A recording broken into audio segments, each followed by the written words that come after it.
Monde numérique. Le débrief transatlantique. Salut Bruno Guglielminetti à Montréal. Salut Jérôme Colombin à Paris. Comment ça va? Vous êtes... T'es pas encore américain? Non, pas encore.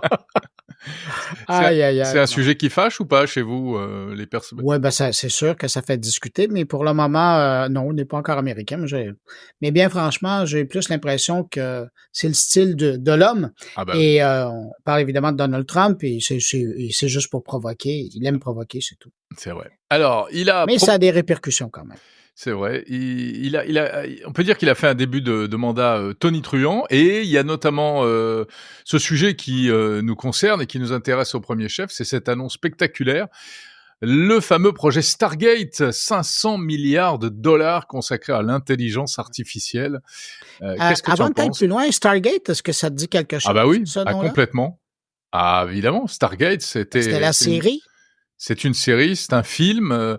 Je trouve que l'image Oui. est assez jolie parce que c'est une porte qui permet de passer dans un autre univers, Ouais. et c'est un peu ça, quoi. On rentrerait dans l'univers de l'IA.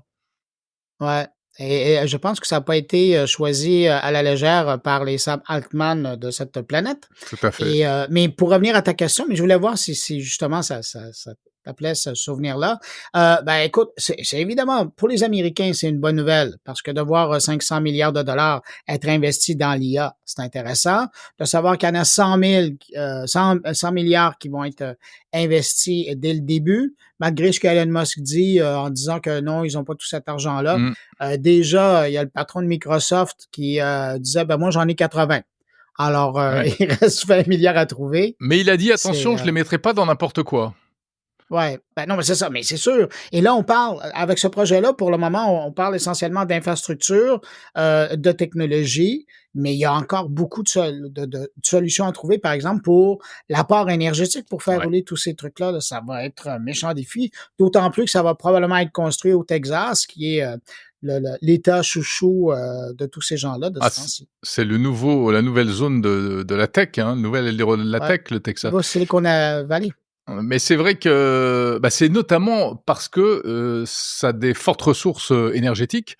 Hein, et ils ont du pétrole, je crois qu'ils ont du gaz aussi, et puis ils ont des Soleil. énergies renouvelables. Ils ont vachement développé le solaire, le nucléaire, etc. Ouais, mais le problème, ça revient un peu à la discussion qu'on avait eue quand on était au CES et ma fascination pour la compagnie italienne. Le problème aussi, c'est que ça prend de l'eau potable Ouais, aujourd'hui. il y a la question de l'eau. Alors ça, j'ai hâte de voir la face des Texans quand ils vont voir ces grands projets-là s'élever dans leur cours. Mais l'eau, elle va venir d'où? Là? De nos robinets? Oui, c'est vrai qu'aujourd'hui, intelligence artificielle, c'est complètement synonyme de enjeu énergétique et enjeu environnemental. Hein. Ouais. C'est toujours Mais- plus d'IA, donc toujours plus de gros data centers, mais à quel prix en fait? Mais comment toi, tu vois cette annonce-là? Alors, moi, je la vois du côté européen, et j'ai fait un billet d'ailleurs sur Monde Numérique pour expliquer que ça nous renvoyait quand même, nous, un petit peu à notre, je vais pas dire médiocrité, mais en tout cas au fait qu'on est assez en retard là-dessus, malgré les grandes déclarations. On a eu un plan IA en France, on a je crois qu'il y a un plan IA au niveau européen, il y a des engagements qui ont été pris, mais c'est des engagements, il y a surtout des grands discours qui sont faits. Hein, si tu veux, chez nous aujourd'hui, c'est beaucoup de discours sur « Oh là là, on est en retard, il faut qu'on, il y a qu'à faucon ». Ok, mais on fait quoi? Nous, il est prévu d'investir 20 milliards par an, je crois, dans l'IA. En Europe, au niveau européen, c'est pas mal, mais ça suffit pas, c'est de la rigolade. Et puis derrière, il y a les technologies, il y a pour développer quoi, pour faire quoi, pour le vendre à qui, etc. Et nous, c'est toujours un peu le même problème, qu'on a un potentiel énorme, mais il faudrait qu'on arrive à se mettre d'accord et qu'on arrive de tirer la couverture chacun de son côté pour avoir une vraie stratégie européenne, quoi. Mais c'est intéressant parce que cet investissement massif-là aux États-Unis, bien qu'il y a des partenaires qui viennent d'un peu partout, là, je pense à SoftBank qui est japonais, ça soulève carrément la question de la souveraineté Ouais. numérique, puis aussi particulièrement dans le contexte de l'IA, sachant que la Chine, de son côté, investit massivement. Les Américains le font. Je sais qu'au Canada, déjà l'an dernier, on parlait d'être souverain numériquement au niveau de la capacité de calcul qui permet de faire fonctionner l'intelligence artificielle. Là, je vois l'Europe un peu la réaction. C'est ce que ça soulève aussi. Et ça Mmh. remet ça dans le visage en disant, ben, vous devriez, si c'est pas le cas, vous devriez vous poser la question, là. C'est vrai que l'annonce de Trump et de Sam Altman, Larry Ellison, et cetera, elle était vraiment dirigée, enfin, surtout de la part de Trump, contre la Chine. Enfin, en tout cas, Ah pour ouais. dire à la Ouais, Chine: ouais. «Attention les mecs, ça va être nous les plus forts sur l'IA». Ouais. Donc voilà, et l'Europe, il la calcule même pas en réalité. Après, Ben, elle n'en parle pas. il en parle pas. C'est vrai que il y a donc une dimension politique très très forte dans cette histoire-là, et c'est ça qui est intéressant, c'est qu'aujourd'hui l'IA, ça devient un sujet politique et un sujet géopolitique, et notamment pour les questions de souveraineté dont tu parles, etc. Et puis après, il faut pas rêver, hein. De toute façon, l'histoire des rapports entre les États-Unis et l'Europe, notamment sur le plan technologique, c'est que nous, on essaye toujours à la fois de se départir de cette mainmise américaine, en même temps on a besoin de ces technologies, et les Américains, comme ils nous considèrent comme une colonie, ou enfin en tout cas un supermarché pour écouler leurs marchandises, ils font tout aussi pour nous éviter et pour nous empêcher de développer des solutions souveraines, hein. On l'a vu avec le GPS, avec l'histoire s'est souvent répétée, ils nous ont jamais fait de cadeau pour nous aider à développer des solutions souveraines. Donc on doit se battre sur deux fronts. Il faut qu'on soit aussi bon qu'eux, et il faut qu'on arrive à les combattre contre leur offensive marketing qui est hyper puissante. Ouais. Mais je te ramène aux États-Unis. As-tu l'impression que dans cette histoire-là, dans ce projet-là là, de Stargate, le grand perdant aux États-Unis, c'est Elon Musk? Parce que Ouais, c'est lui, étonnant, hein. il est évincé du dossier, là. C'est vrai, ouais, ouais. Alors attends, il a sa compagnie qui fait de l'IA aussi. Ben, Heu, XAI, mais ils sont pas du tout Ils sont pas dans la partie boucle. prenante. Ouais, tout à Non, fait, c'est ça. et là, c'est D'ailleurs, c'est incroyable. pour ça qu'il a réagi de la sorte, hein, en disant: «Non, non, ça marchera Ça pas. Non, marchera non, c'est de la jamais. presque que c'est de la merde, ça», ouais. Non, c'est étonnant, tu as raison, c'est vrai. Pourquoi est-ce qu'il est pas dans la boucle, Elon Musk? On peut vraiment se poser la question. C'est des histoires Je de me demande, connaissant Donald Trump comme on le connaît, ouais, c'est pas naïf, le fait qu'il soit pas inclus là-dedans. J'ai l'impression que Donald Trump a voulu dire: «Je veux juste rappeler qui est le patron ici». ouais. Mmh Parce oui. que Elon Musk en prend large. Diviser pour mieux régner. Exactement, et Mmh. j'ai l'impression, moi, qu'il y a une petite subtilité en disant: «Oh, tu beau avoir ton bureau à côté du mien, là, c'est moi le patron, Eh et ouais. toi, tu touches pas à ça». Ouais. C'est vrai. Encore c'est des histoires c'est un peu des histoires de combat de coq, hein, pour pas dire autre Ouais. chose. D'ailleurs, je Bon, vous invite à revisiter la série, si vous êtes capable de la trouver en DVD, la série Dallas. Regardez comment le patron Ewing, JR, bien Ewing, sûr, divisait. C'est le même principe. et ça se C'est passe au comme si Texas, c'est en plus. ouais, exactement. C'est comme Mmh, si c'est lui qui avait écrit le livre que Donald Trump est en train de suivre. Enfin, tout à on verra. fait. Ouais. Hey, sinon, est-ce que tu fais partie de ceux qui ont quitté X cette semaine? Ah ah! Grande question. Tu sais que c'est la question, du moment chez nous, en France en ce moment. Non, moi j'ai pas quitté X, mais en revanche je suis, parallèlement sur les autres réseaux. Mmh. Mais c'est vrai qu'il y a ce phénomène un peu d'exode, bon, qui est très, très limité, hein, pour l'instant, Ouais. qui devient assez politique. Il y a un positionnement politique, c'est surtout des responsables politiques et autres, et des gens de gauche qui ont annoncé qu'ils allaient quitter X. Alors la raison officielle, c'est que Elon Musk est un méchant parce que eh bien son réseau oriente les cerveaux des gens Les di grâce à des trucages algorithmiques en quelque sorte. Mmh. Donc ça, c'est intéressant parce que il y a une plainte qui risquerait peut-être de faire bouger les choses. Là actuellement, l'Union européenne serait en train de se saisir du problème pour savoir si vraiment, eh bien, il y a une manipulation des algorithmes qui peut avoir des conséquences sur les votes, l'orientation, etc. Mais derrière ça, je pense qu'il y a aussi surtout une volonté pour beaucoup de gens qui annoncent, qui se drapent dans leur dignité. C'est en fait un positionnement politique, c'est-à-dire que pour eux, Trump et Musk, c'est le diable, et donc c'est du boycott. C'est exactement comme boycotter certains produits dans les magasins pour des raisons X ou Y.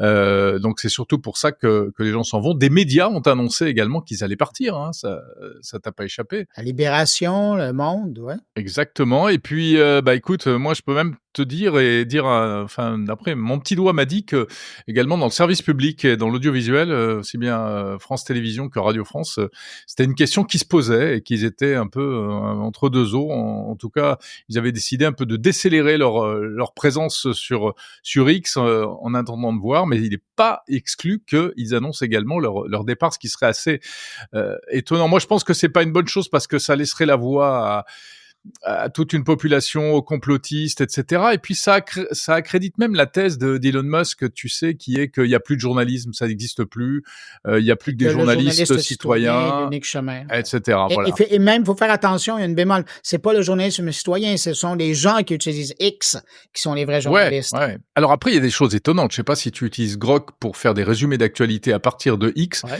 C'est impressionnant, hein. Euh, Oui. Tu lui demandes, voilà, qu'est-ce qui s'est passé aujourd'hui dans le domaine de la tech ou autre, ou quels sont les titres d'actualité, et c'est là où tu vois que X est vraiment un média d'actualité, comme l'était Twitter, et malgré toute la cochonnerie qu'on peut voir, ça reste un super média, et Blue Sky est pas du tout au niveau, techniquement. Moi, c'est surtout ça Non, ça n'a rien à qui me voir. gêne. Ouais. Enfin, Ah oui, voilà. ils sont encore un pas en avant de tout le monde. Mais je ne sais pas si tu as remarqué, parlant de X, c'est peut-être que les gens qui nous écoutent, qui sont encore sur X, pourront aller tester la chose. Maintenant, dans la fiche ou la page d'accueil d'un compte sur X, donc où on voit la biographie de quelqu'un, maintenant, il y a un petit icône XL Ouais. sur lequel on peut appuyer, qui vous donne accès à Croc. Et c'est la lecture de l'IA, de Croc, de votre profil au moment même où vous le faites. Donc, si vous allez, par exemple, dans mon cas, si vous allez 3-4 fois tester le truc, vous allez voir 3-4 descriptions différentes selon les sujets que j'ai publiés et les réactions que D'accord. Ah les mais ça, gens j'ai ont. pas vu, tu vois? J'ai pas testé. Je vais y aller alors. Je vais aller voir ça, c'est Ouais, intéressant. d'ailleurs, c'est assez sympathique à ton endroit. Ça l'est un peu moins à mon endroit, mais bon. Ah! Puisque je publie beaucoup et que je crée la réaction, ben, je suis pas surpris de Ah bah oui. voir ce que ça donne. C'est vrai que tu es très actif sur X. Et sinon, juste pour revenir sur cette histoire de quitter X, il y a aussi une polémique. Je sais Ouais. pas si tu as suivi ça à Ben distance. oui, c'est quoi? Il y a des fonctionnaires qui ont décidé d'embarquer là-dedans? Bah oui, écoute, il y a donc ce service qui a été lancé qui s'appelle HelloKittix, qui est une petite moulinette informatique qui facilite la transition vers un autre réseau. Et donc l'idée, c'est que il récupère tous tes contacts, toute ton antériorité, et puis hop, il envoie tout ça sur soit Mastodon, soit Blue Sky.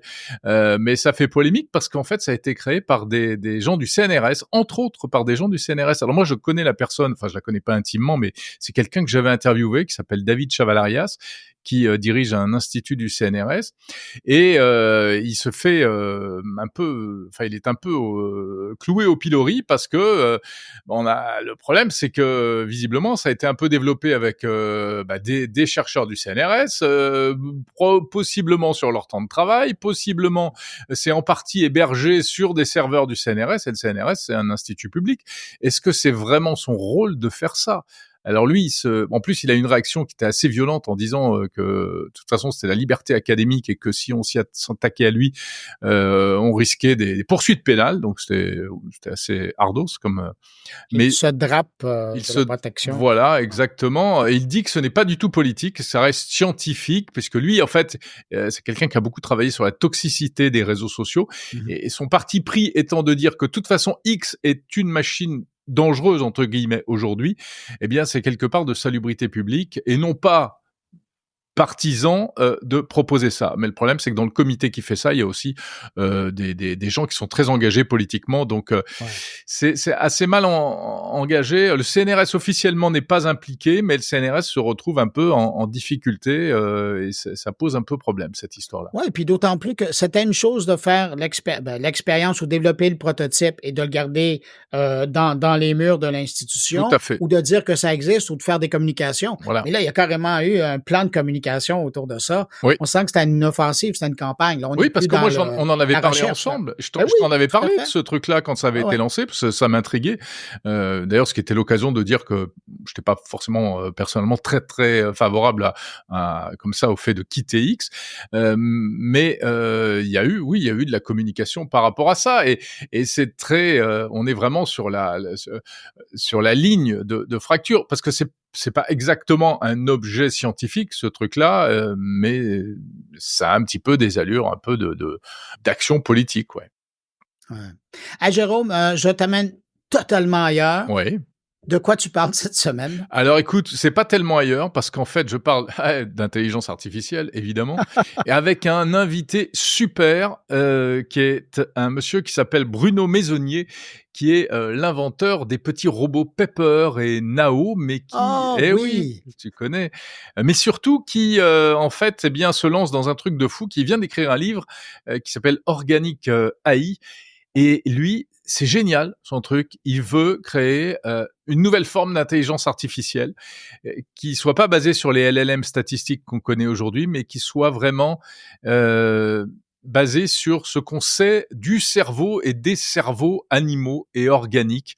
Alors, je te passe les explications. Il faut écouter l'interview pour tout comprendre. C'est assez